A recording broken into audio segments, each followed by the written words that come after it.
साहब प्रणाम, मैं हूं हिमांशु द्विवेदी और स्वागत है आपका हमारी खास पेशकश चर्चा में। चर्चा के तहत हम लगातार कहते आ रहे हैं कि अब इस देश में और कुछ नहीं हो रहा है, जो कुछ भी हो रहा है चुनावी हो रहा है। राज्यों के स्तर पर बात करें तो 5 राज्यों में जो विधानसभा चुनाव प्रस्तावित हैं 2023 के तहत, उसको लेकर कहानी चल रही है। वहीं देश के संदर्भ में भी 2024 को लेकर तैयारी है। सत्ता पक्ष और या विपक्ष वह अपने अपने तरीके से समीकरण बिठाने में लगा है। सरकार अगर कोई नीति लेकर आ रही है, कोई घोषणा कर रही है, कोई ऐलान कर रही है, कोई कार्यक्रम कर रही है, तो उसके मूल में 2024 में अपनी जीत सुनिश्चित करना है। और विपक्ष की आवाज अगर मुखर हो रही है तो उसमें भी कहीं ना कहीं ध्वनि 2024 को लेकर ही सुनाई देती है। तो 2024 की जमावट जो चल रही है उसी के तहत 3 तारीखें निकल कर आई। पहले आई 19 मई, फिर आई 12 जून और अब आई है 23 जून। और यही हमारा विषय है, 24 का चुनाव एकता पर दांव। विपक्षी एकता की मुहिम की कमान 3 बड़े नेताओं ने संभाली थी अलग अलग मौके पर। एक मौके पर किसी में तेलंगाना राष्ट्र समिति के प्रमुख हुआ करते थे, जो वर्तमान में तेलंगाना के मुख्यमंत्री भी है, चंद्रशेखर राव। उन्हें लगा राज्य में बहुत कुछ हो गया, अब देश के स्तर पर कुछ किया जाए, तो अपनी पार्टी का नाम ही बदलकर उन्होंने माना कि पूरे देश में उनका जनाधार हो जाएगा। तो उन्होंने तेलंगाना राष्ट्र समिति को भारत राष्ट्र समिति में तब्दील कर दिया, बीआरएस, टीआरएस से बीआरएस, और उसके तहत वो निकले दिग्विजय यात्रा पर। लेकिन अब उनके बेटे ने ऐलान किया है कि हमारे पिताजी ने, अर्थात तेलंगाना के मुख्यमंत्री जी ने, विपक्षी एकता की कोशिशों को छोड़ दिया है। दूसरी कोशिश जो करते रहे हैं लगातार वो है शरद पवार, एनसीपी के राष्ट्रीय अध्यक्ष। वह भी विपक्षी एकता के समय समय पर दुहाई देते थे, पर हालात अपनी पार्टी के उनके कुछ ऐसे बने जिसके चलते उन्होंने अपनी ही पार्टी के अध्यक्ष पद से एक बार मौखिक तौर पर इस्तीफा दे दिया। मनोहार के बाद वो फिर से पार्टी के राष्ट्रीय अध्यक्ष है, लेकिन अब विपक्षी एकता को लेकर कहीं कुछ करते दिखाई नहीं देते। तीसरा नाम है नीतीश कुमार, बिहार के मुख्यमंत्री हैं। उस बिहार के मुख्यमंत्री हैं जहां पर उनकी अपनी पार्टी की हैसियत तीसरे नंबर की है। राष्ट्रीय जनता दल और भारतीय जनता पार्टी के बाद नीतीश कुमार के नेतृत्व वाली पार्टी अब इस मुहिम में जुट गई है कि देश में विपक्षी एकता का शंखनाद किया जाए। इसके लिए वो कई शहरों में घूमे, कई राज्यों में घूमे, कई नेताओं से मिले और अपनी कोशिशों के तहत एक तारीख उन्होंने निकाली थी। वो तारीख 19 मई थी, पर बात बनी नहीं क्योंकि कोई नेता उसमें आने को तैयार नहीं था। फिर तारीख आई 12 जून, लेकिन 12 जून को ना तो राहुल गांधी के पास विपक्षी एकता के लिए समय था, ना ही मल्लिकार्जुन खड़गे हो। पर कांग्रेस की अहमियत है और कांग्रेस की अहमियत को महसूस करते हुए उस तारीख को फिर आगे बढ़ाया गया और वो तारीख निकाली गई जिसमें राहुल गांधी और मल्लिकार्जुन खड़गे दोनों की सहमति आई है, 23 जून। तो 23 जून को पटना में विपक्ष के तमाम बड़े चेहरे इकट्ठे होंगे। उनमें अगर नहीं होंगे तो टीआरएस के चंद्रशेखर राव नहीं होंगे, और उसमें अगर नहीं होंगी तो बहन जी अर्थात मायावती जी नहीं होंगी, पर अखिलेश यादव होंगे, जयंत चौधरी होंगे, स्टालिन होंगे, शरद पवार होंगे और तो और ममता बनर्जी होंगी। तो ऐसे तमाम नामों का एक साथ जुटकर क्या संदेश देश को देना है, इस पर हम बात करेंगे। तो विपक्षी एकता की इस कोशिशों को कितनी गंभीरता से लिया जाए और इसको लेकर क्या संभावनाएं 2024 में देखी जाए, इस पर आज बात करते हैं। हमारे साथ इस दिलचस्प राजनीतिक चर्चा का हिस्सा बनने के लिए 4 खास मेहमान भी मौजूद हैं। उनसे आपका परिचय कराते हैं और देश की सियासत से जुड़े इस अनूठे घटनाक्रम पर कुछ गंभीर विमर्श करने की हम तो कोशिश करते हैं। लेकिन इस सिलसिले को शुरू करें उससे पहले समय है आज के विचार सूत्र का। तो हमारा विचार सूत्र इन एकता की कोशिशों को समर्पित है और ये कहता है कि जिन सवालों का सामना करना पड़ता है उन्हें अनदेखा करके आप एकता नहीं पाते। जय विद्रिल के द्वारा ये कमाल की बात कही गई थी। तो विपक्षी एकता के संदर्भ में सबसे पहले तो सवाल यही आता है, नेतृत्व कौन करेगा, चेहरा कौन होगा, जनता किसके भरोसे नरेंद्र मोदी के विकल्प के तौर पर अपने आप को साथ जोड़ पाएगी। क्या इसका उत्तर इन तमाम विपक्षी दलों ने खोज लिया है? इस बात को ध्यान में रखते हुए चर्चा को आगे बढ़ाते हैं। हमारे साथ इस चर्चा का हिस्सा बनने के लिए 4 खास मेहमान मौजूद हैं। देश के सबसे पुराने राजनीतिक दल अर्थात भारतीय राष्ट्रीय कांग्रेस के प्रखर प्रवक्ता सुनील राजपूत हमारे साथ हैं इस अनूठी चर्चा का हिस्सा बनने के लिए। हमारे साथ मुकेश त्यागी जी मौजूद हैं, वर्तमान में देश के सबसे बड़े राजनीतिक दल के प्रतिनिधि हैं, दुनिया का भी दावा कर लेते हैं, वो हमारे साथ हैं। हमारे साथ जो इस एकता की पहल को नेतृत्व दे रहे हैं नीतीश कुमार, उनकी पार्टी से ताल्लुक रखने वाली डॉक्टर भारती मेहता जी खासतौर पर मौजूद हैं, प्रवक्ता हैं जनता दल यूनाइटेड के, और इनके बीच में आईना दिखाने के लिए हमारे साथ श्रवण गर्ग जी है। किसी और चीज की जरूरत ही नहीं है, श्रवण जी है तो आईना दिख ही जाएगा। तो इसी के साथ हम अपनी चर्चा को शुरू करते हैं और सुरेंद्र राजपूत जी से ही करते हैं और सुरेंद्र जी से ही समझना चाहते हैं विपक्षी एकता की कोशिशों को कैसे देखते हैं सुरेंद्र राजपूत जी। कांग्रेस की लाचारी के रूप में देखें, कांग्रेस की बेचारगी के रूप में देखें, या कांग्रेस की अहमियत के तौर पर देखें कि देश का सबसे बड़ा राजनीतिक दल के मुकाबले देश के सबसे पुराने राजनीतिक दल ने आखिरकार मान लिया है कि हमसे अकेले अब चुनौती देना, निपटना संभव नहीं है। इसलिए जो हमें चुनौती देते रहे या जो हमसे ही निकले हुए हैं उनको बैसाखी बनाया जाए और उनके भरोसे इस दौड़ को पूरा किया जाए। तो सुरेंद्र जी थोड़ा दृष्टि मिले। स्मृति ईरानी ने कहा है आज कि जो स्वयं खड़े नहीं हो सकते हैं एक दूसरे को सहारा देकर खड़ा होने की कोशिश कर रहे हैं। क्या कहते हैं सुरेंद्र जी स्मृति ईरानी के इस विचारोत्तेजक बयान पर?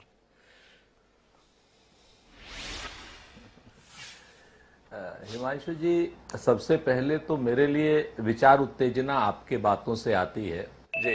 ऐसे किसी व्यक्ति के बातों से नहीं आती है जो अपने कई चेहरे रखता जी। ऐसे इतने चेहरे रखता हो कि अगर वो कभी महिलाओं के मुद्दे पर बात होनी हो तो संसद में झूठा अपमानजनक भाषा इस्तेमाल करते हो, लेकिन अगर बाहर हाथरस की बेटी पर कोई अत्याचार हो रहा हो तो चुप्पी साध लेते हैं। पहलवान बच्चियों पर कोई अगर अत्याचार अनाचार हो रहा हो तो वो चुप्पी साध लेते हैं। ऐसे दोहरे चरित्र के लोगों से कभी भी विचार उत्तेजना नहीं आती। मेरी आवाज मुझे वापस मिल रही है, थोड़ा ठीक करा दीजिए जी। तो ऐसे लोग जो जिनको ये पता चल जाता है कि वायनाड में एक हाथनी मर गई है तो वो बाल खोल करके बैठ जाती हैं धरने पर और भाषण पे और जैसे ही उन्हें पता चलता है कि वो हाथनी वायनाड पर नहीं है तो वो फिर अपना दुकान समेट करके चली जाती हैं। रुपए के सिलेंडर पर जो हैं वो चली जाती हैं अपना ढोल बजाने के लिए मार्केट में पूरी तरीके से, लेकिन आज 1200 रुपए के सिलेंडर पर चुप है। तो ऐसे दोहरे चरित्र के लोगों के ऊपर बहुत ज्यादा समय नहीं व्यर्थ करना चाहिए। आप हैं, आप हर शख्स से सवाल पूछते हैं, श्रवण जी हैं, श्रवण जी के कठिन सवालों का भी जवाब देंगे, आपके भी कठिन सवालों का जवाब देंगे। वो कहते हैं ना कि करते भी चलो, बढ़ते भी चलो, बाजू भी बहुत हैं, सर भी बहुत, और चलते ही चलो कि अब डेरे मंजिल पे ही डाले जाएंगे। मसला यहां पर यह है कि आप 3 सवाल लगातार पूछ रहे हैं। आप कह रहे हैं भारतीय जनता पार्टी मजबूत है, हम कमजोर हैं। ये तो अपने आप सामने दिखाई दे रहा है कि भारतीय जनता पार्टी के पास 303 सांसद है, हमारे पास 54 है, अपने आप है सामने। अगर आज की डेट में प्रचंड बहुमत में भारतीय जनता पार्टी की सरकार, तो उसको स्वीकार करने में कोई बुरी चीज नहीं है, अच्छी बात है। संगठनिक रूप से भी हम अपना ताकत लगा रहे हैं, लेकिन जिस दिन के बाद भारतीय जनता पार्टी मजबूत हो चुकी है और भारतीय जनता पार्टी ने चुनाव जीत लिया है, हमने उस दिन के बाद अपना काम किया है, भारत जोड़ो यात्रा की है, जिसका प्रतिफल हमें भी कर्नाटक में भी मिला है। इससे पहले हमने हिमाचल का भी चुनाव जीता है। प्रतिपक्ष ने तमाम राज्यों के चुनाव जीते हैं, प्रतिपक्ष ने बंगाल का चुनाव जीता है, प्रतिपक्ष ने अन्य जगहों के चुनाव जीते हैं। महाराष्ट्र में इन्होंने सरकार रॉबरी करके बनाई है, आपके सामने है। महाराष्ट्र विकास अघाड़ी को तोड़ करके ईडी के जरिए उन्हीं एमएलएस को तोड़ करके जिनको ईडी का संबंध दे करके और क्या क्या किया हुआ एक नाथ शिंदे को आपको सब पता। तो उस दिन से, जिस दिन 2019 के बाद से हम लगातार मजबूत होते जा रहे हैं और भारतीय जनता पार्टी के लोग कैसे साथी लगातार छोड़ते जा रहे हैं, वो कमजोर होते हैं। अकाली दल ने छोड़ा, जनता दल यूनाइटेड ने छोड़ा, शिवसेना ने छोड़ा। ये 3 प्रमुख राजनीतिक घटक दल हैं जो एनडीए को छोड़ चुके हैं। इस पर इनको जवाब देना होगा। तो हम 2024 की आप तैयारी की बात अगर जब करते हैं, तो जब आप हमें कमजोर कहते हैं तो निश्चित तौर पर 2019 के हिसाब से हम कमजोर है, लेकिन 2023 में हम कमजोर नहीं है। जनता हमारे साथ है, मुद्दे हमारे साथ हैं, चेहरे की जो आप बात करते हैं, हमारे पास कई चेहरे हमारे साथ में हैं, संसदीय प्रणाली का लोकतंत्र है हमारे साथ में। और आज की डेट में जब हम बात करने चाहते हैं तो आप जैसा चैनल भी हमारे साथ में जो जनता के मुद्दे उठाता है, हाँ, वो बाकी नोएडा के जो हिंदी चैनल्स हैं, जिस तरीके से भारतीय जनता पार्टी का महिमा मंडन करते रहते हैं, वो हमारे साथ में नहीं है। कोई बात नहीं, श्रवण जी जैसे लोग सत्य के साथ में। तो हमें इसकी परवाह नहीं है कि कौन क्या कर रहा है, हमें इसकी परवाह है कि हम क्या कर रहे हैं। हम मोदी की बात कर रहे हैं या मुद्दों की बात कर रहे हैं। हमने मोदी जी की कोई बात नहीं कि हम सिर्फ मुद्दों की बात कर रहे हैं। कि आप नहीं जानते हैं कि अरुणाचल से लेकर के लद्दाख तक चीन एग्रेशन में है, उसने हमारी भूमि पर कब्जा किया हुआ। इसका जवाब मिलना चाहिए कि नहीं मिलना चाहिए? अगर इसका जवाब मिलना चाहिए तो जवाब इसका यह मिलता है कि वो 20 सैनिकों के हत्यारे राष्ट्रपति से। मैं बहुत विनम्रता से बीच में हस्तक्षेप करता हूं। क्या है, आपने कहा कि स्मृति ईरानी जैसे लोगों पर समय जाया नहीं करता, लेकिन उसके बावजूद भी आपने 3 मिनट उसी में लगा दिए हमारे और अपने भी। इसके बाद हमने जानना चाहा कांग्रेस की स्थिति के संदर्भ में, उस मजबूरी को समझना चाहा जिसमें कांग्रेस को लग रहा है कि हम अकेले मुकाबला नहीं कर सकते। क्यों नहीं कर पा रहे? आपके नेता ने 4000 किलोमीटर तक का सफर कर लिया, इसके बावजूद भी आप कहां बैसाखियों के भरोसे, ये जानना है। और तीसरा महत्वपूर्ण जो सवाल है ना, वो चेहरे के संदर्भ में है कि क्या ये तमाम राजनीतिक दल जो बिहार में इकट्ठा होने वाले हैं पटना में 23 तारीख को, यूपीए की सरपरस्ती में जिसका नेतृत्व सोनिया गांधी करती हैं, एनडीए को चुनौती देने का मन बनाएंगे, या ये चाहेंगे कि यूपीए अतीत की बात हो गई, अब आप हमारे नेतृत्व की बात ना करें, हम में से एक होकर बात करें। इसके लिए कांग्रेस ने मन बना लिया है। तो थोड़ा सुरेंद्र राजपूत जी इस पे बताएं। बाकी मुद्दों को लेकर फिर कभी बैठक करेंगे, फिर कभी चर्चा करेंगे। आज तो आपकी क्या स्थिति है ना, इसको लेके गंभीर है। विपक्ष कैसे लड़ेगा, इसे जानने में देश की दिलचस्पी है। थोड़ी हमारी जिज्ञासा का समाधान कीजिए ना सुरेंद्र जी। मैं आपसे सहमत हूं, मैं आपकी किसी बात को डिनाई नहीं कर रहा हूं, लेकिन आप एक चीज को ध्यान दीजिए कि हमने कभी भी, कांग्रेस पार्टी कमजोर हो चाहे कांग्रेस पार्टी मजबूत हो, अपने साथियों को खाने की कोशिश नहीं की। हम में से दल निकले हैं, दलों को हमने नहीं निगला है, जैसे भारतीय जनता पार्टी कर रही कि दलों को ही खत्म कर दो। हाँ, ये बात अपने आप में सच है कि सांगठनिक रूप में जिस तरीके की बात 2019 में थी, हम कमजोर थे, लेकिन 4000 किलोमीटर की यात्रा के बाद सार्वदेशिक रूप से अगर कश्मीर से लेकर कन्याकुमारी तक और पोरबंदर से लेकर अरुणाचल तक सार्वदेशिक रूप से कोई पार्टी लड़ रही है तो कांग्रेस पार्टी लड़ रही है। और जो जो पार्टियां क्षेत्रीय स्तर पर लड़ रही हैं बड़ी मजबूती से अपनी भाव भारतीय जनता पार्टी के खिलाफ, उन सारी की सारी पार्टियों का एक सामाजिक सहचर्य और राजनीतिक सहचर्य के हिसाब से स्वागत है, सामूहिक नेतृत्व के हिसाब से स्वागत है। यहां पर चेहरा वर्सेस चेहरा नहीं है, क्योंकि राष्ट्रपति प्रणाली नहीं है। यहां पे मोदी वर्सेस मुद्दे हैं, इसीलिए मैं मुद्दों की बात कर रहा था। ये जो दूसरी बात, आप एक बात बताइए मुझे कि खाली आपने कहा कांग्रेस कमजोर हो गई है, सच बात यह कांग्रेस कमजोर नहीं हुई, देश कमजोर हुआ है भारतीय जनता पार्टी के नेतृत्व में। हाँ, भारतीय जनता पार्टी मजबूत हुई है तो ये देश जब। सुरेंद्र जी, एक सवाल और करता हूं, थोड़ा विस्तार देता हूं चर्चा को। क्या आपको नहीं लगता कि राहुल गांधी जैसे चेहरे को नजरअंदाज करके सामूहिक नेतृत्व की बात करना इस लड़ाई को कुछ कमजोर कर देगा? ये देश व्यक्तित्व के ऊपर मोहित होता है। इतिहास है देश का हजारों साल का, आजादी के बाद कहीं नहीं, आजादी के पहले का भी। एक तरफ नरेंद्र मोदी हैं, क्या आप नहीं मानते कि राहुल गांधी ने अपने त्याग से, अपने तप से, अपने पुरुषार्थ से, अपने पराक्रम से वह हालात बना लिए हैं कि विपक्षी दलों को उनके चेहरे पर सहमति बनाना चाहिए और उस चेहरे को सामने लाकर एक निर्णायक फैसला होना चाहिए? या आपको लगता है कि नहीं नहीं, अभी अपना नेता इतना मजबूत नहीं है नरेंद्र मोदी जैसे वैश्विक नेतृत्व का मुकाबला कर सके, इसलिए भाई सामूहिक नेतृत्व पे भरोसा रखो, सब मिलजुल कर कोशिश करो, हो जाए कुछ। जी सुरेंद्र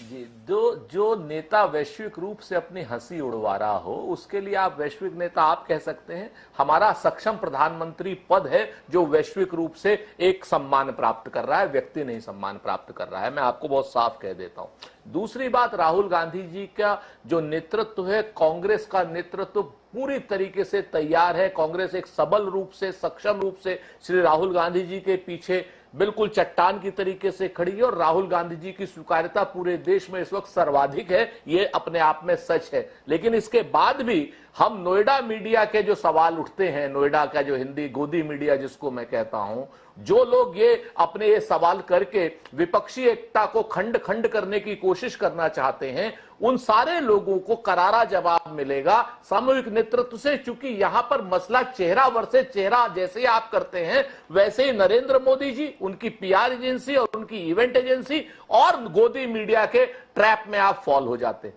मोदी वर्सेस मुद्दे हैं, देश में संसदीय प्रणाली है। आप मुझे बताइए, तो मोदी वर्सेस मुद्दे पर जाना चाहते हैं सुरेंद्र राजपूत जी, चेहरे पे उलझ जाएंगे। ट्रोल मीडिया, ट्रोल एजेंसी जो है ना वो परेशान कर देगी, गोदी मीडिया जो है ना हलाकान कर देगा। सुरेंद्र राजपूत जी और उनकी पार्टी में फंसना नहीं चाहते, अच्छी बात है।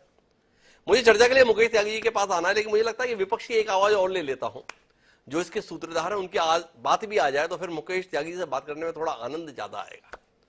तो डॉक्टर भारती मेहता जी आपके पास आते हैं और आपसे जानना चाहते हैं, सुरेंद्र राजपूत जी ने कांग्रेस की ओर से बोलते हुए बता दिया है कि नेतृत्व के संदर्भ में समझौता हो गया भाई, हम नहीं चाहते कि हमारे नेतृत्व में चुनाव हो, सामूहिक नेतृत्व में हो। तो नीतीश जी की क्या मंशा है, क्या सोचकर पटना में बुला रहे हैं, और पटना में बुलाते समय कुछ लोगों को क्यों छोड़ दे रहे हैं, थोड़ा इस पर रोशनी देंगे।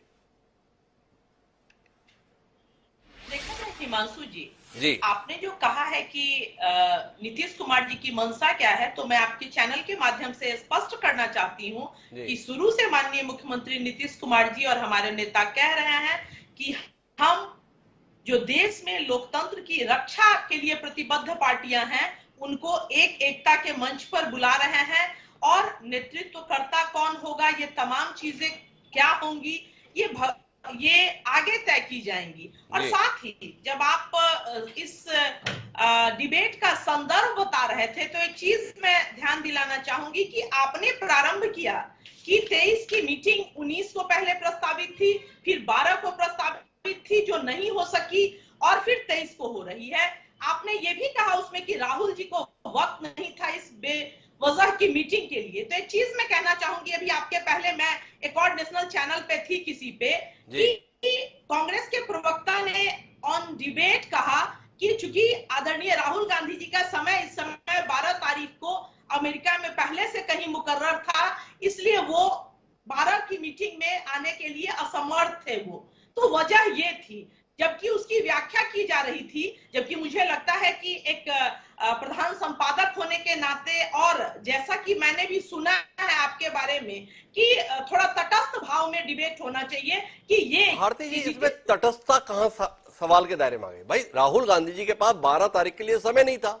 समय क्यों नहीं था, वो अमेरिका में व्यस्त थे, इसलिए इसके लिए समय नहीं दिए। पर चूंकि राहुल गांधी इस बैठक में नहीं आ रहे थे, इसलिए तारीख बदली गई और बदलकर 23 तारीख तय की गई। क्या ये कांग्रेस की अहमियत को नहीं दर्शाता? इसमें तटस्थता का घेरा कहां से आ गया, थोड़ा आप बताएं ना हमें। भाई आप भी वही बात कह रही जो मैंने कहा कि भाई राहुल गांधी के पास 12 तारीख को समय नहीं था। आप खुद बोल रही है कि हाँ वो अमेरिका में थे, इसलिए 12 के लिए समय नहीं था। राहुल गांधी तरजीह नहीं दे रहे थे, इस पर मैंने अपना पक्ष रखा कि कांग्रेस के द्वारा कहा गया हमारे सक्षम नेतृत्व को कि वो इंडिया से बाहर है, इसलिए 12 के बाद की तिथि रखी जाए। अगर भारती जी आपने ये महसूस किया तो मैं स्पष्ट करना चाहता हूं, राहुल गांधी ने तरजीह नहीं दी, ये एक मनोभाव तो हो नहीं सकते। इसलिए नहीं हो सकते, अगर राहुल गांधी को तरजीह नहीं दी तो राहुल गांधी को 23 तारीख को भी नहीं होना चाहिए। पर 23 तारीख को राहुल गांधी भी आ रहे हैं और साथ साथ मल्लिकार्जुन खड़गे भी आ रहे हैं, कांग्रेस का राष्ट्रीय अध्यक्ष भी आ रहा है और कांग्रेस का सबसे बड़ा चेहरा भी आ रहा है। तो तय बात है कि 23 तारीख की बैठक की अहमियत है, तभी दोनों नेता शामिल हो रहे हैं, इसलिए उसमें कोई संशय नहीं। आप अपनी बात को आगे बढ़ाएं। तो और जहां तक कहा गया कि पटना में क्यों, तो माननीय नीतीश कुमार जी इस मुहिम को लेके आगे निकले हैं, और निश्चित तौर पर ये सोशल पॉलिटिकल लाइफ में सामान्य लोक व्यवहार होता है कि व्यक्ति कोई मीटिंग कोई चीज चाहता है कि पहली बार लोग, हम लोग के यहाँ सामान्य बिहार में कहते हैं कि पहला न्योता लोग देता है कि आया जाए बैठा जाए, और वो मीटिंग कहीं हो सकती थी पूरे भारत में, मगर ये सौभाग्य बिहार को मिला है। इसके लिए हम लोग 18 दल जो 23 को आ रहे हैं उसके प्रति मैं जदयू की तरफ से आभार भी प्रकट करती हूँ कि इस कल क्या होगा। निश्चित तौर पर हम लोग तो सकारात्मक सोच के साथ चल रहे हैं आगे, मगर कल क्या होगा वो तो भविष्य की बात है। मगर इस ऐतिहासिक मौके का गवाह पुनः बिहार और पटना बन रहा है, इसके लिए मैं तमाम पार्टियों का भारती जी मेरे 2 सवालों का उत्तर दीजिए, सबका स्वागत कीजिए, सबके प्रति आभार जताइए। एक तो ये बताइए कि बहन जी को आप क्यों नहीं बुला रही, नाम है उनका बहन मायावती, जानकारी है कि उनको न्योता नहीं दिया, क्यों नहीं दिया, क्या नाराजगी, एक तो ये बताइए। और दूसरा, जो स्वयं चल के पटना आए थे माननीय चंद्रशेखर राव, तेलंगाना के मुख्यमंत्री, उनका नाम भी सूची में शामिल नहीं है। विपक्षी एकता की मुहिम को उन्होंने भी शुरू किया था, नीतीश कुमार जी के पास वो स्वयं चलकर आए थे। नीतीश कुमार जी अपने यहां इतना बड़ा मजमा लगा रहे हैं, इतना बड़ा जलसा कर रहे हैं, इतनी बड़ी उम्मीद देश में जगाने जा रहे हैं, उसमें चंद्रशेखर राव नहीं आ रहे, क्यों नहीं आ रहे भाई?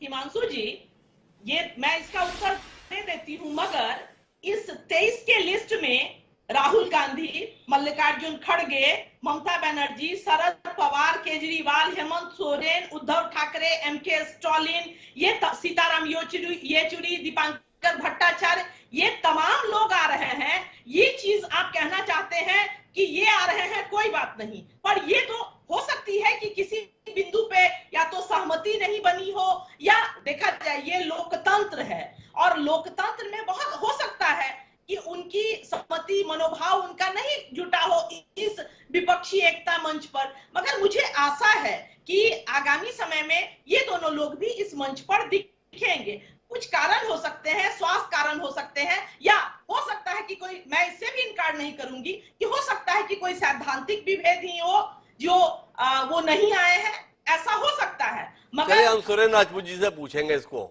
अगले चरण में कि भाई इन दोनों को क्यों नहीं शामिल किया गया है, उन्होंने आने से इनकार किया या उन्हें आमंत्रण के लायक नहीं समझा। देखिए अब मुकेश त्यागी जी आपके पास आते हैं, देखिए हमें पूरी लिस्ट बताइए डॉक्टर भारती मेहता ने कितने नामचीन लोग और वो लोग जिन्होंने अपने अपने राज्यों में आपको ठीक से पानी पिलाया हुआ है, अब मिलकर पानी पिलाने के हसरत के साथ इकट्ठे हो रहे हैं। घबरा तो नहीं है मुकेश त्यागी जी आप? डॉक्टर हिमांशु बिल्कुल नहीं घबराए, बल्कि हम तो चाहते हैं कि विपक्ष में एकता मजबूत हो ताकि हमारी डेमोक्रेसी और मजबूत हो। राहुल गांधी जी जिस प्रकार का वक्तव्य विदेशी धरती पर दे रहे हैं जी, मैं समझता हूँ जिस प्रकार से उनको उत्तर मिला है अमेरिकन प्रेसिडेंट के स्पोक्स पर्सन के माध्यम से व्हाइट हाउस में कि यहाँ पे इंडिया में वाइब्रेंट डेमोक्रेसी है, और जिन्होंने क्रिटिसाइज किया उनका जाके आप देख के आइए। तो इस प्रकार के जो बचकाने वक्तव्य हैं वो वहां पर ऐसा लग रहा है कि जैसे अमेरिका में या यूके में इलेक्शन लड़ने की तैयारी कर रहे हैं। वहां पे भी प्रेसिडेंशियल इलेक्शन आने वाला है, राहुल गांधी जी जिस प्रकार से शाख बनाई है, परंतु हिंदुस्तान में मुझे ये बताइए हिमांशु जी, ये पूर्व निर्धारित डेट मुलतवी की गई है, 12 जून से 23 जून की गई। तो आप समझ रहे कि उस समय राहुल गांधी जी के कार्यक्रम के बारे में इनको दिग्गे थे। राहुल गांधी जी का ये कार्यक्रम बहुत पहले बना होगा, वहां पे बड़ा व्यवस्था की गई है। तो नंबर एक तो यहाँ पर राहुल गांधी जी को अब एकोमोडेट कर रहे हैं। अब उसमें भी मुझे लगता है 23 को भी शायद चेंज होगी डेट, क्योंकि पटना से हो सकता है ये शिमला की ओर चली जाए, वहां पे सोनिया जी वहां पर रिकवरी कर रही है। तो ये अभी आप देखिएगा आगे आगे कितना इनमें परिवर्तन आता है। तो ठीक है, आप मिलिए, ये महत्वाकांक्षियों का मेला है और आप लोग वहां पे पर्यटन करने जाइए, वहां पे चोखा लिट्टी खाइए, लेकिन मैं समझ रहा हूँ जो दरार इतनी गहरी है आपस में, दिलों में इतनी दूरियां हैं कि इनका समन्वय होना असंभव है। जब मैं बीच में रोकता हूं मुकेश त्यागी, आपने बड़ी महत्वपूर्ण बात शुरुआत में की, हालांकि बाद में आप अपने बयान से कुछ विचलित हो गए। आपने बड़ा अच्छा है, लोकतंत्र की मजबूती के लिए है, विपक्षी सारे इकट्ठे हो, ये तो बड़ी अच्छी बात है। फिर बाद में आप कहने लगे संभव ही नहीं है। पर मुकेश जी, क्या आपको नहीं लगता कि आपने बड़ी मेहनत की इन सबको एक मंच पर लाने के लिए? चुन चुनकर जैसे जैसे आपने लोगों के संदर्भ, इनका आरोप है कि आपने प्रताड़ित किया, इन सबको दिख गया कि आपका मुकाबला अगर करना है तो मिलकर ही होगा। अपने इस योगदान के संदर्भ में, अपने इस प्रयास के संदर्भ में कि आपने जो एक दूसरे का चेहरा नहीं देख सकते थे, वो गले मिलने के लिए भी तैयार है। अपनी इस उपलब्धि के संदर्भ में क्या सोचते हैं? चूक तो नहीं हो गई?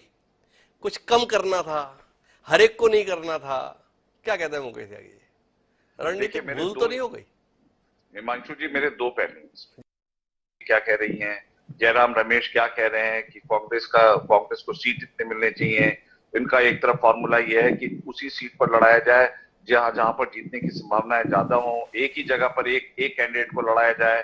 तो ये जो इस प्रकार की विपक्ष की बातें हो रही हैं और साथ साथ में विरोधाभास की बातें भी आ रही हैं, तो मैं समझ रहा हूँ इनमें आपस में एकता समन्वय देखते हैं कि कैसे होता 2024 के पार्लियामेंट में। पर मैं समझता हूँ कि कांग्रेस भारी संख्या में अपने कैंडिडेट को खड़ा करेगी, वो जयराम रमेश की बातों से नजर आ रहा है। फिर से अपने सवाल के संदर्भ में कुछ तथ्य आपको देता हूँ। आप राहुल जी को ईडी का नोटिस दे देते हैं, सोनिया जी को भी ईडी का नोटिस दे देते हैं, अभिषेक बनर्जी के यहाँ पर उनकी पत्नी को जो है एयरपोर्ट से रुकवा देते हैं, अरविंद केजरीवाल अगर सुप्रीम कोर्ट से जीत जाते हैं तो आपने अध्यादेश ला देते हैं। तो कुल मिलाकर एक लंबी फेरिस्त है ना। उद्धव ठाकरे के संदर्भ में अलग कहानी कर देते हैं, स्टालिन के संदर्भ में अलग कहानी कर देते हैं। क्या आपको नहीं लगता है कि आपने इतनी मेहनत की, इतना परिश्रम किया, इतना पुरुषार्थ किया जितना इन सब ने मिलकर नहीं किया साथ आने के लिए? आपने कोशिश की, अलग अलग ना रह जाए कोई, सबको साथ ला दिया। अब इस कोशिश से कितने अभिभूत है मुकेश जी आप? इसका उत्तर मिले तो फिर मैं श्रवण जी के पास आपकी मेहनत के इस प्रतिफल को जानने के लिए आऊं। देखिए, इन्होंने शुरू से ही लांछन लगाए भारतीय जनता पार्टी। पहले इन्होंने ईवीएम को लेकर के बहुत लांछन लगाए हैं। इन्होंने लंदन में जाकर वह मुजाहरा किया ईवीएम मशीन का। तो अब जब कर्नाटक में जीत गए तो इनका ये वाला जो है फुस हो गया। अगर पार्लियामेंट में हम लोग फिर से इलेक्शन जीत जाएंगे तो ये किसी ना किसी बहाने ईवीएम पे या और ऐसी चीजों पर, ईडी पे, सीबीआई पे, तो ये जो है खिसियानी बिल्ले खंबा खसाटे वाला काम है। इस पर कभी ईडी का ले आते हैं। अरे भाई, आपकी जमीनी हकीकत इतनी मजबूत नहीं है। आप जिस जमीन पे खड़े हैं वो नीचे से आपके खिसक चुकी है। आप कहते हैं कि यूनिटी इन डाइवर्सिटी, मैं समझता हूँ डाइवर्सिटी इन यूनिटी है। हर प्रकार से आप विभाजित है, हर प्रकार से विरोधाभास है, अंतर्द्वंद से आप लोग घिरे हुए हैं, विचारधाराओं में आपकी एकता नहीं है, प्राइम मिनिस्टर कैंडिडेट आपके पास नहीं है, कोई नाम नहीं है। किसके नाम से आप चुनाव लड़ेंगे जरा मुझे बताइए, प्रधानमंत्री मोदी के खिलाफ? आपके पास वहीं पर आपका इंजन ही नहीं है। आपका तो अरे कमाल है मुकेश जी, आप तो अपना इतिहास ही नहीं पढ़ते भाई। आप जॉर्ज फर्नांडिस के साथ मिलकर सरकार बना लेते तो कोई दिक्कत नहीं होती। वो महबूबा मुफ्ती भी आपको विचार के स्तर पर कहीं प्रतिद्वंदी नहीं दिखती है, तो आप उनके साथ सरकार बना लेते तो कोई दिक्कत नहीं होती है।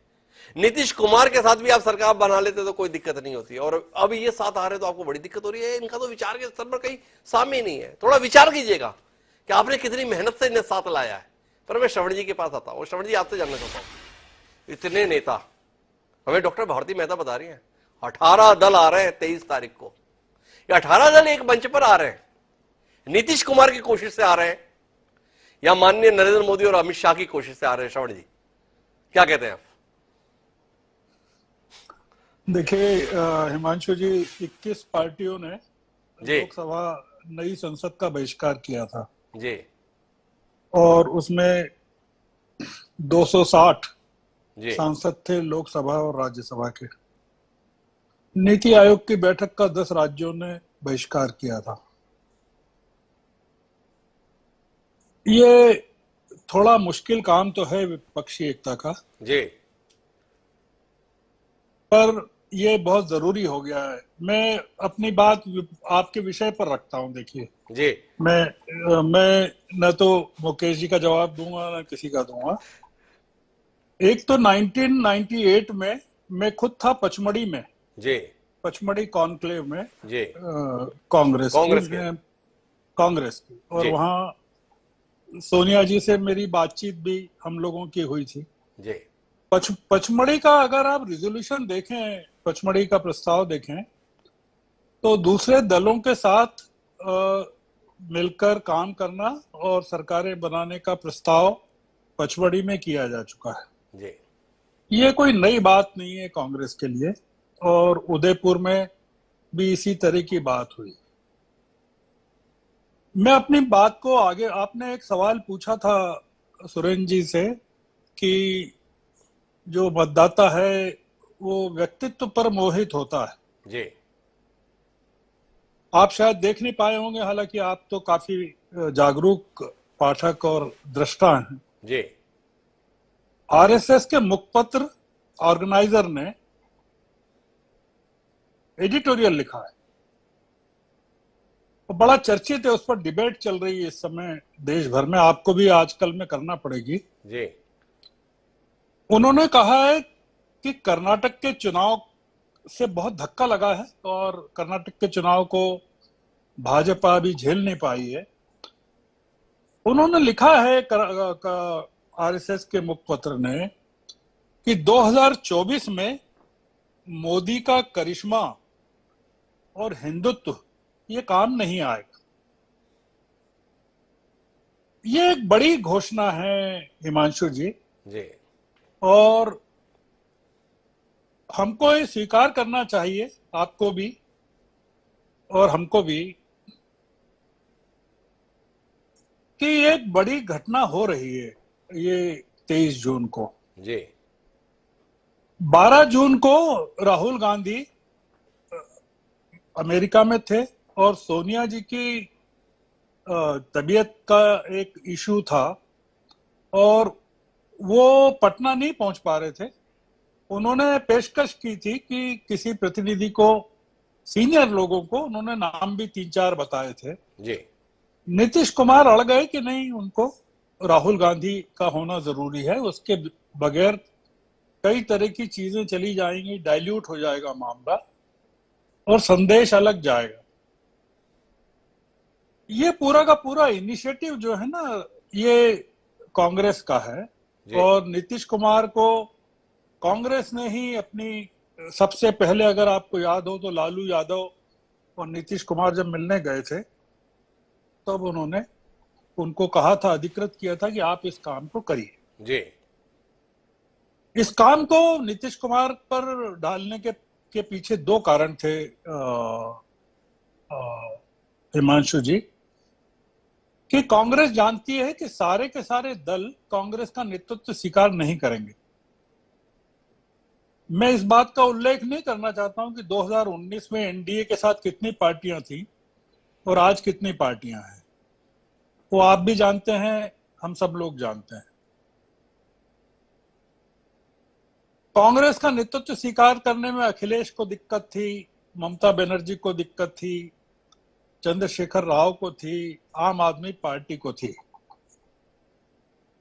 इन 5 राज्यों की 180 सीटें हैं हिमांशु जी। जी। उत्तर प्रदेश, बंगाल, पंजाब, दिल्ली और तेलंगाना। जी। 180 सीटें कम नहीं होती हैं। कांग्रेस ने एक जो कोशिश कर रही है कांग्रेस कि वो पीछे रहे, अगर विपक्षी एकता में उसकी अगुवाई बाधक होती है तो वो पीछे रहने को तैयार है। तो उन्होंने जानबूझ करके नीतीश कुमार को आगे किया है। तो हमको बहुत सारी चीजों में कि 22 से 23, 12 से 23 क्यों हुआ, राहुल ने तारीख क्यों बदली, हमको बहुत सारा पढ़ने की जरूरत नहीं है। मैं आपको केवल एक ही चीज कहता हूं कि 1974 का जो मूवमेंट था, जो पटना का था जी, और मैं उसमें उपस्थित था, 49 साल होने आए उसको जी। कितने हुए पता नहीं, 74, 26, हाँ 49 साल हो गए था। मैं मौजूद था उस समय जी। और विपक्षी एकता का पहला प्रयास 1977 में हुआ था। जी। 46 साल बाद देश में एक बड़ी क्रांति हो रही है हिमांशु जी। जी। और ये अगर असफल हो गई तो बहुत बड़ा एक तरह का, हम कहेंगे, देश एक नए किस्म की राह पर चला जाएगा। जी। तो हम लोगों को एक, जैसे केसी त्यागी ने कहा है कि 375 सीटें आइडेंटिफाई की हैं जिसमें एक के मुकाबले एक कैंडिडेट खड़ा होगा। जी। मैं आपको आज की ताजा घटना बताता हूं, क्योंकि मैं गुजराती भी पढ़ लेता हूं और इस पर भी आपको डिबेट करना पड़ेगी कल। गुजरात में 156 सीटें मिली मुकेश जी की पार्टी को जी। और पिछली बार 99 मिली थी। और एंटी इनकम्बेंसी और मोदी का विरोध जबरदस्त था, उसके बावजूद मिली। गुजरात समाचार की सबसे बड़ी खबर है आज की, आपको भी पढ़ना चाहिए क्योंकि मैं गुजराती पढ़ लेता हूं। जी। 35 उम्मीदवार जो दिल्ली से भेजे गए थे आला कमान के द्वारा, वो कांग्रेस के बड़े बड़े धुरंधरों ने भ्रष्टाचार करके गुजरात में बदल दिए।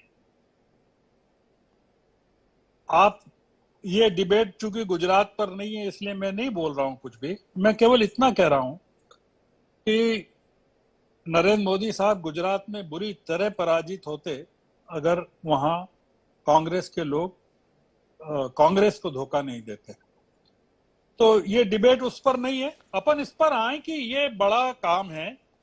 मैंने शुरू में अपनी बात कही कि मैं श्रवण जी आपसे थोड़ा एक सवाल बीच में जोड़ना चाहता हूं, या आप 49 साल पुराने इतिहास पर चले गए, 46 साल बाद विपक्षी एकता के संदर्भ में बड़ी पहल, बड़ी कोशिश के तौर पर आप देख रहे हैं, पर जब 49 साल पहले श्रवण गर्ग जैसा बौद्धिक प्रतिभा का व्यक्ति भी उस आंदोलन का हिस्सा बनने के लिए तैयार हो गया था, तो उसका कारण था कि एक शख्स था, नाम उसका जेपी था।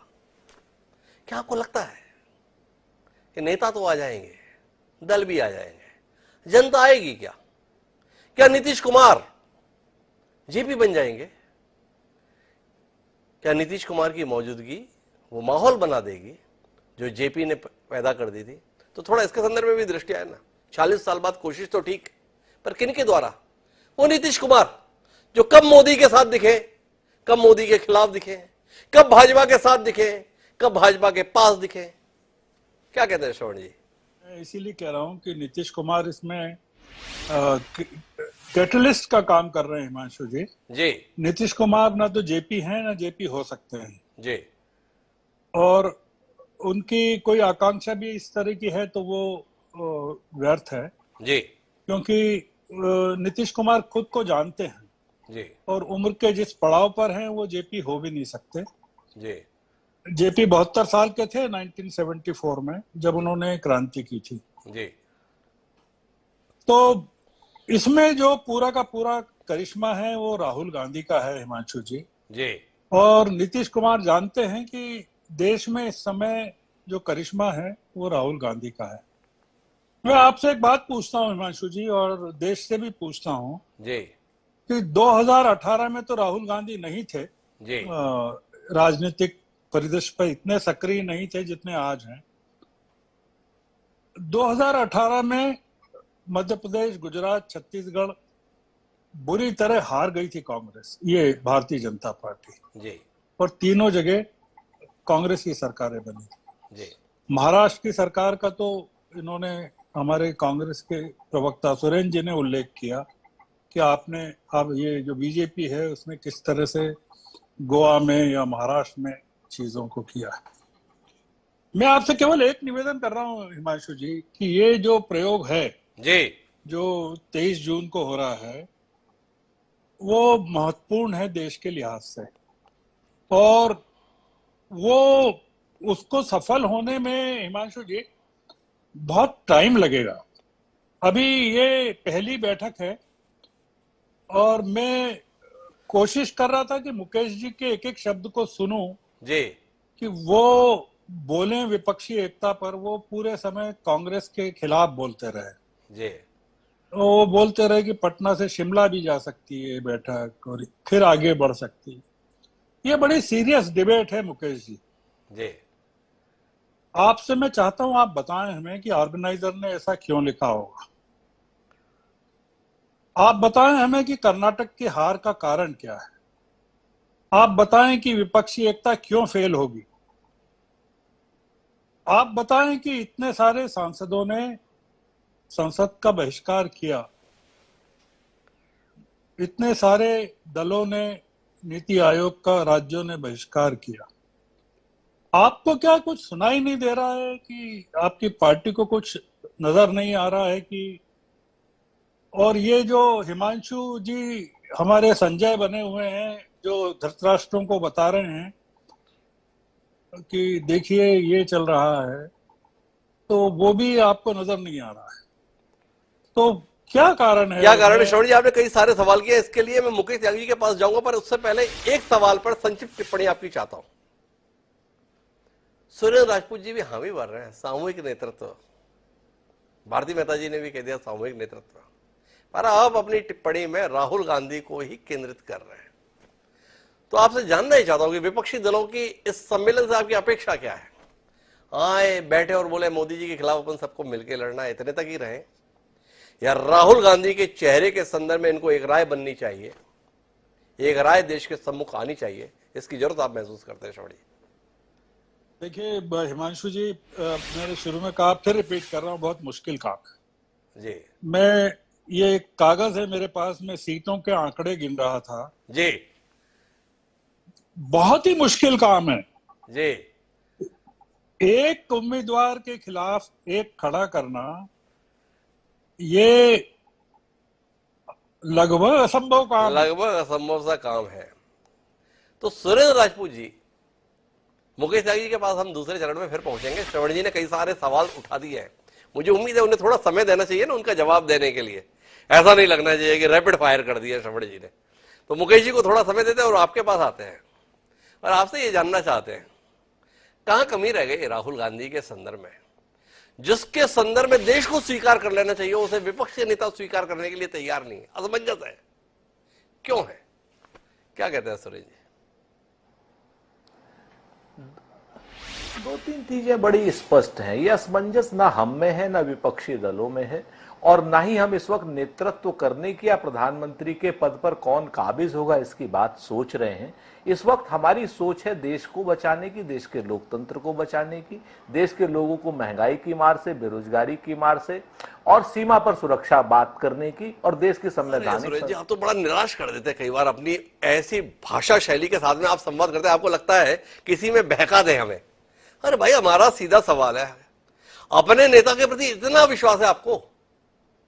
राहुल गांधी पे आपका भरोसा नहीं है कि अगर राहुल गांधी का नेतृत्व होगा तो देश में एक उम्मीद जागेगी, देश में एक आशा जागेगी, देश में एक विश्वास जागेगा, देश में एक उत्साह आएगा?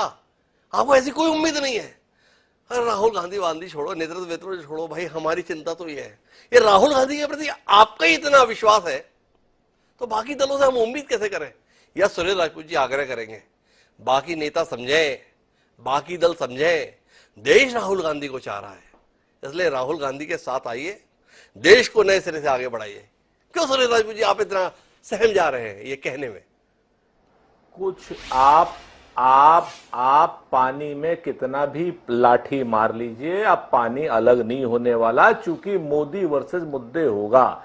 राहुल गांधी जी हमारे नहीं, देश की जन सामान्य जनता के इस वक्त नायक हैं और नायक रहेंगे। वो उन्होंने स्पष्ट रूप से स्वयं कहा है कि आज देश को बचाना, संविधान को बचाना प्राथमिकता है, व्यक्ति प्राथमिक नहीं है, मुद्दे प्राथमिक हैं। मैं आपको फिर से बताता हूं, एक चीज और समझ लीजिए, बड़ी इंटरेस्टिंग चीज है, श्रवण सर के लिए भी बड़ी इंटरेस्टिंग है जी। पहली बार ऐसा हो रहा है कि फ्रैक्चर्ड भाजपा है और यूनाइटेड विपक्ष है। अब तक फ्रैक्चर्ड विपक्ष होता था, यूनाइटेड भाजपा होती थी। अब आप इस चीज को देखें, कर्नाटक से फ्रैक्चर्ड भाजपा दिख गई है। अब मध्य प्रदेश में 3 भाजपा हैं, एक महाराज भाजपा है, एक शिवराज भाजपा है, एक नाराज भाजपा है। अब एक आपस में सिर्फ फुटबॉल कर रहे हैं। हमारे यहाँ पे लोग आने, दीपक जोशी, कैलाश जोशी जी के बेटे जैसे लोग आने शुरू हो गए हैं, आपके सामने है। ये भगदड़ मचनी है, यहां पर भी, छत्तीसगढ़ में भी, राजस्थान में भी, कहीं जहां आप उठा लीजिए, आप राज्यवार जिस समय आप भारतीय जनता पार्टी को देखेंगे तो निश्चित तौर पर पहली बात यह आएगी कि राज्य का नेतृत्व सारा का सारा देश। मुझे एक बात बताइए, ये वो नाराज भाजपा, वो महाराज भाजपा और वो शिवराज भाजपा आपको दिखाई देती है? वो पायलट कांग्रेस, गहलोत कांग्रेस आपको नहीं दिखाई देती है? भूपेश जी कांग्रेस और सिंहदेव जी कांग्रेस आपको दिखाई नहीं देती है? मतलब थोड़ा समझ नहीं पाया ना मैं, मतलब देख क्या रहे हैं अपन? अरे भाई, मैं दोनों चीजें बताता। पहले मेरी नरेंद्र मोदी जी पर जैसे ही हमला होने लगता आप बोल देते हैं बीच में, हमें डर जाते हैं। पहले नरेंद्र मोदी जी का हमला तो झेल ले मुकेश जी, बड़ी बड़ी बातें कर रहे थे। नरेंद्र मोदी जी का सूर्य अस्तांचल की ओर चल चुका है, ये बात मैं नहीं, आरएसएस के लोग भी कह रहे हैं। 10 दिन जो शख्स मणिपुर को छोड़ करके, जलते हुए मणिपुर को छोड़ करके, जो अपने ऊपर लाइट लगा करके, जो अपनी फोटोएं लगा करके लगातार कर्नाटक में बैठा और उसने कहा हो कि मैं ही सब कुछ हूं, उसके बाद उसके अहम को तोड़ने का काम कर्नाटक की जनता ने आज किया है। कल मध्य प्रदेश की जनता, छत्तीसगढ़ की जनता, राजस्थान की जनता, तेलंगाना की जनता, जम्मू कश्मीर की और मेघालय की जनता करेगी, और 24 में सारे देश की जनता करेगी। अब आप आ जाइए हमारे ऊपर, हमारे अंदर मतभेद हैं, लेकिन वो मतभेद बिल्कुल ऐसे नहीं है जैसे नाराज भाजपा, शिवराज भाजपा और महाराज भाजपा में हो। सचिन पायलट हमारे यहां बात कर रहे हैं, नेतृत्व से भी बात हो रहे हैं, 11-12 तारीख में सारा मामला निबट भी जाएगा। लेकिन मतभेद होना स्वस्थ लोकतांत्रिक प्रक्रिया है, लेकिन मतभेद होते हुए भाग जाना जिस तरीके से ये लोग आपस में कर रहे हैं वो हमारे यहां नहीं है। आप एक चीज को क्यों नहीं, आप लगातार अभी मजाक कर रहे थे मुकेश त्यागी जी, मुझे अच्छा ठीक है, चूंकि इनके पास इतनी गंभीरता है, इससे ज्यादा गंभीरता है नहीं। आज की डेट में ये लोग चीन की समस्या पर बोलने को तैयार नहीं, अग्निपथ की समस्या पर बोलने को तैयार नहीं, महिला पहलवानों पर बोलने को तैयार नहीं। और श्रवण गर्ग जी के लिए मैं एक खाली और भी बता दूं, आज की डेट में बिल्कुल निर्लिप्त भाव से एक शख्स और उठाया भाजपा के अंदर से, भाजपा के अंदर से उठाया, भाजपा का कार्यकर्ता, राज्यपाल रहा है सत्यपाल मलिक जी।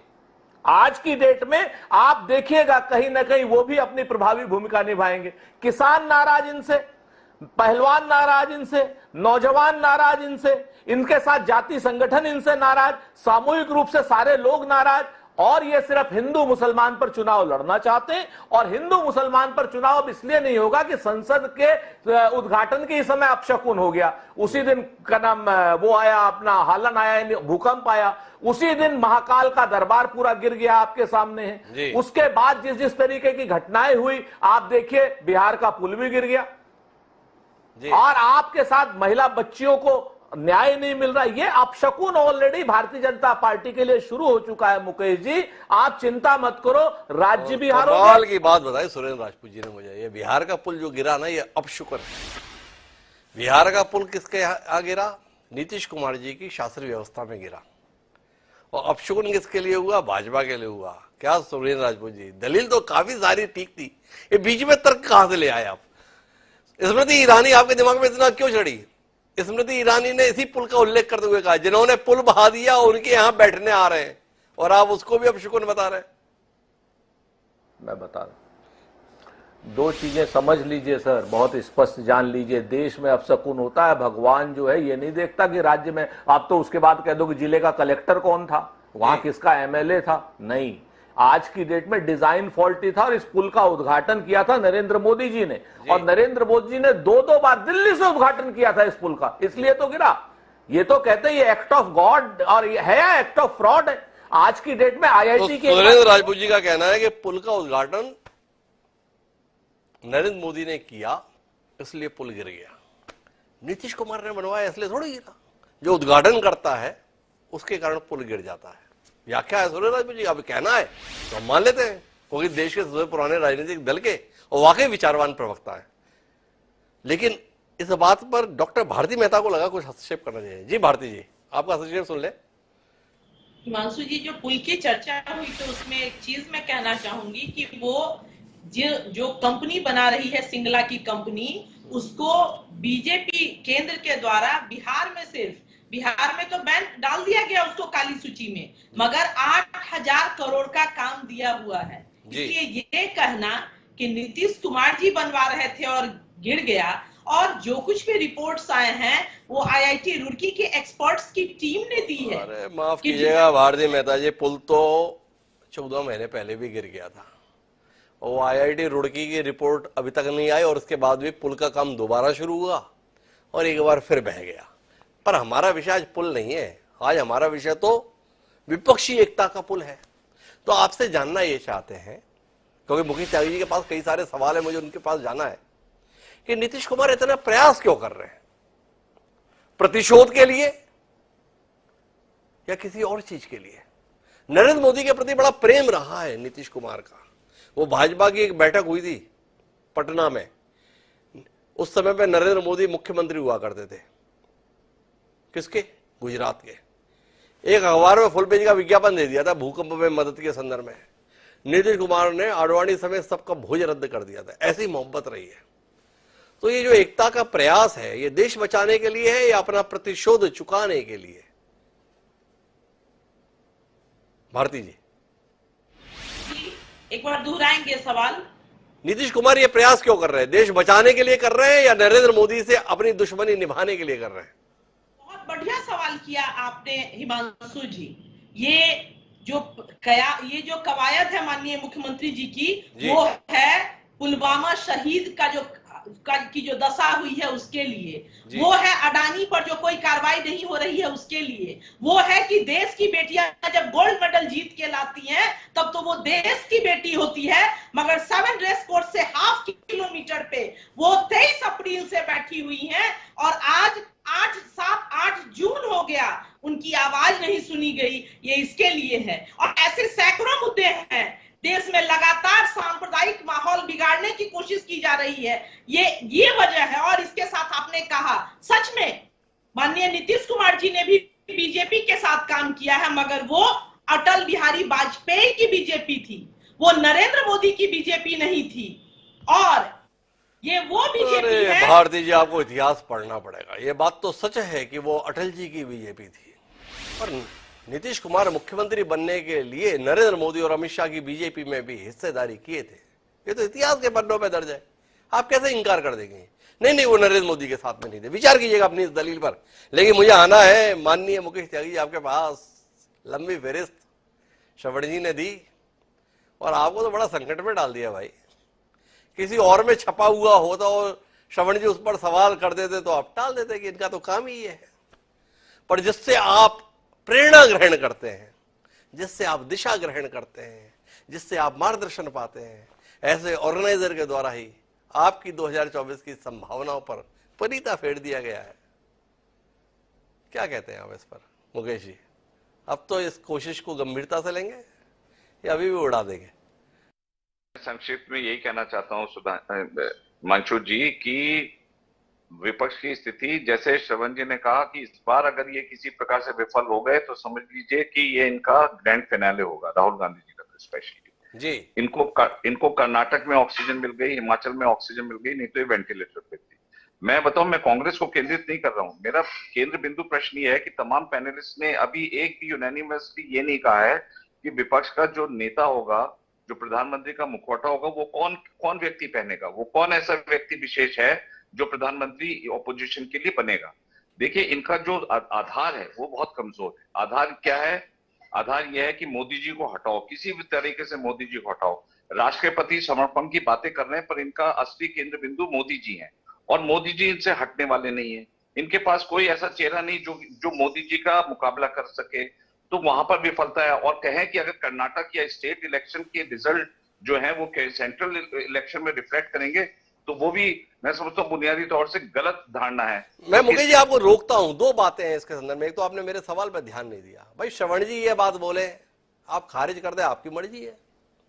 सुरेंद्र राजपूत जी और भारती मेहता जी की बात को तो आप तवज्जो देने के लिए तैयारी नहीं, पर हमने सवाल किया भाई ये बात कोई और नहीं कह रहा, ऑर्गेनाइजर कह रहा है, 2024 के संदर्भ में कह रहा है।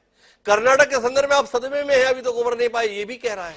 क्यों कह रहा है? एक तो मुकेश जी आपसे इसके संदर्भ में उत्तर चाहिए बहुत स्पष्ट रूप से कि भाई इसके संदर्भ में आपका क्या कहना है। ऑर्गेनाइजर जैसा मुखपत्र ये कह रहा है भाई, इसे भी नहीं गंभीरता से सुनेंगे। एक तो ये, दूसरा ये कि आपने कहा कि इनके पास कोई चेहरा नहीं है। भाई चेहरा तो 2004 में भी नहीं था अटल जी के मुकाबले, पर इसके बावजूद भी भाजपा पानी नहीं मांग गई थी। 2009 में माननीय आडवाणी जी थे, फिर भी चेहरा विहीन आपको शिकस्त दे दी थी। तो 2024 के संदर्भ में चेहरे पे इतना जोर क्यों?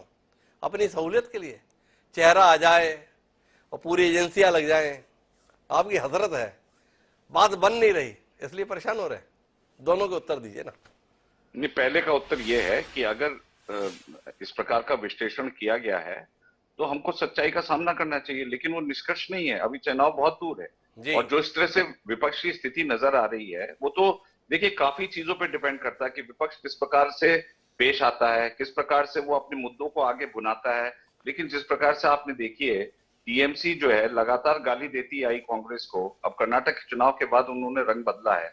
इसी प्रकार से जिस प्रकार से नीतीश बाबू ने आरजेडी के साथ, जो कि चारा घोटाला में मतलब कन्विक्ट हुए हैं कई बार और अभी भी मुकदमे उनके खिलाफ चल रहे हैं, उनके साथ मिलकर के सरकार बना रहे हैं। तो ये जो आपस में अंतर्द्वंद है कि आप समझते हैं कि बाहर नहीं आएंगे। और हम एक बार बताएं, लोग कहते हैं कर्नाटक हिमाचल में बीजेपी हारी है, लेकिन एंटी इनकम्बेंसी का भी इम्पैक्ट एक साल में पता लग जाएगा कि किस प्रकार से इनकी परफॉर्मेंस हिमाचल और कर्नाटक में है। उनके जिस प्रकार से उन्होंने सरकार बनाई है, बहुत जल्दी आपके सामने आएगा कि किस प्रकार से वहां पे तमाम पॉलिसी पैरालिसिस होने वाली है। और जिस तरह से इन्होंने ओल्ड पेंशन स्कीम को लेकर के, क्योंकि ये सोच नहीं थे जीतेंगे, अब ये जीत गए, अब इनके गले में घंटी पड़ गई है। तो ये भी हमें एंटी इनकम्बेंसी का प्रभाव जो है आप देखेंगे सेंट्रल इलेक्शन में पड़ने वाला है। स्थानीय चुनावों को लेकर के आप केंद्रीय चुनावों को नहीं जोड़ सकते हैं, क्योंकि अगर उसमें भी देखा जाए तो उत्तर प्रदेश जहां से रास्ता जाता है प्रधानमंत्री पद का, वहां पर हमारी स्थिति कितनी मजबूत है। तो ये तो देखिए, जो उन्होंने एनालिसिस किया है वो ठीक है, हम उसको ढंग से देखेंगे और चिंतन शिविर में उसका डिस्कशन करेंगे। तो कुल मिलाकर श्रवण जी बात समझने की कोशिश कीजिए, आपने कितनी हिम्मत तोड़ने की कोशिश की हो भारतीय जनता पार्टी के सम्मानीय प्रवक्ता मुकेश त्यागी जी की, पर उनका हौसला और हिम्मत बना हुआ है। ऑर्गेनाइजर ने लिख दिया तो कोई बात नहीं, देख लेंगे, अंतिम निष्कर्ष नहीं है, ये निष्कर्ष है मुकेश जी का। और बाकी उनका कहना है एंटी इनकम्बेंसी आएगी इन राज्यों में जिनको जीता है और उससे बात बन जाएगी। अब क्या कहते हैं श्रवण जी, अब भी आप मुकेश जी की हिम्मत तोड़ने की कोशिश करेंगे या मुकेश जी की हिम्मत के साथ रहेंगे? नहीं, मैं मुकेश जी की हिम्मत नहीं तोड़ रहा हूँ। मुकेश जी को मैं पिछली बार जिस तरह से सुना था डिबेट में, थोड़ा सा मुझे लग रहा है निराश हो रहा हूँ। जी आप ही की डिबेट में उनको सुना था, जी तो मुझे लग रहा है कि उनकी आक्रामकता थोड़ी, या तो मेरे प्रति प्रेम हो गया है या कुछ और कारण है। जी देखिए, ये स्थानीय चुनाव का मामला नहीं है हिमांशु जी। जी आप जितने उपचुनाव है पार्लियामेंट के, आप देख लीजिए, सारे के सारे, लगभग सारे विपक्ष ने जीते हैं। जी और कोई राहुल गांधी नहीं था। मंडी का देख लें, मैनपुरी का देख लें, जालंधर का देख लें, जालंधर का अभी हुआ है। जी और तो वो आम आदमी पार्टी की एंटी इनकम्बेंसी का टेस्ट था। जो मुझे सबसे आपत्तिजनक जो बात लगती है, और जिस पर मुझे भी, देश को भी चिंता करना चाहिए, कि एक राष्ट्रीय पार्टी का प्रवक्ता ये कह रहा है कि ये जो इनका प्रयोग है अगर फेल हो गया 2024 में, तो इन्होंने जो शब्द इस्तेमाल किया है, इनका ग्रैंड फिनाले हो जाएगा। जी ये बड़ी अपमानजनक टिप्पणी है हिमांशु जी डेमोक्रेसी में, जी कि सत्तारूढ़ दल का जो प्रवक्ता है वो विपक्ष के एक प्रयास के असफल होने को कह रहा है कि ग्रैंड फिनाले हो जाएगा। जी विपक्ष का डर ही यही है हिमांशु जी, जी कि 2024 में अगर वो हार गए, और मुकेश जी के शब्दों में अगर कहें तो फेल हो गए, तो मैं जोड़ना चाहता हूं कि देश का ग्रैंड फिनाले हो जाए। ये जो आदमी है ना, जिसके ये कह रहे हैं मोदी जी की इतनी तारीफ कर रहे हैं, वो कह रहे हैं कि ये केवल मोदी को हटाना चाहते हैं। इनसे पूछना चाहिए, किसी अभी टाइम हो तो अभी पूछ ले कि मोदी को क्यों नहीं हटाना चाहिए।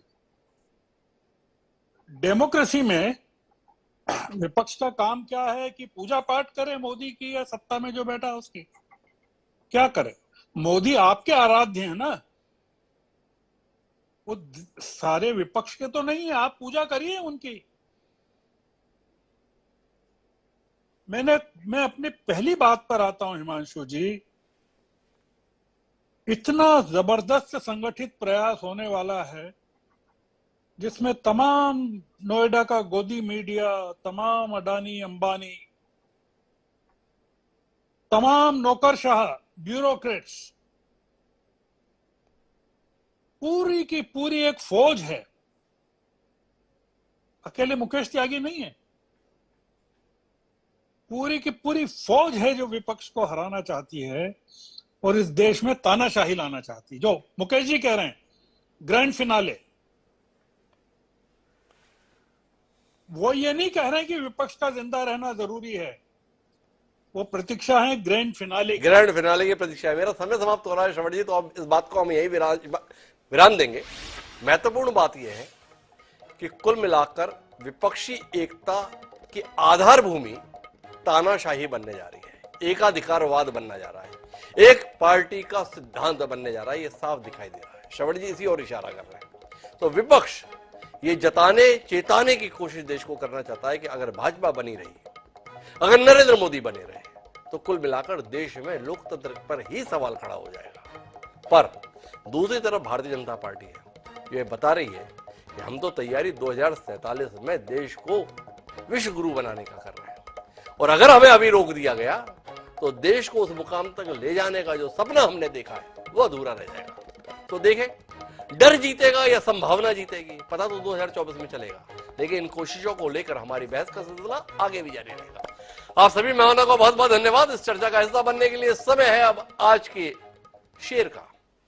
तो नीतीश कुमार की कोशिशों को समर्पित हमारा आज का शेर ये कहता है कि सबको उल्फत के मरकज पे लाऊंगा, कि सबको उल्फत के मरकज पे लाऊंगा, मैं एकता का दिया फिर जलाऊंगा।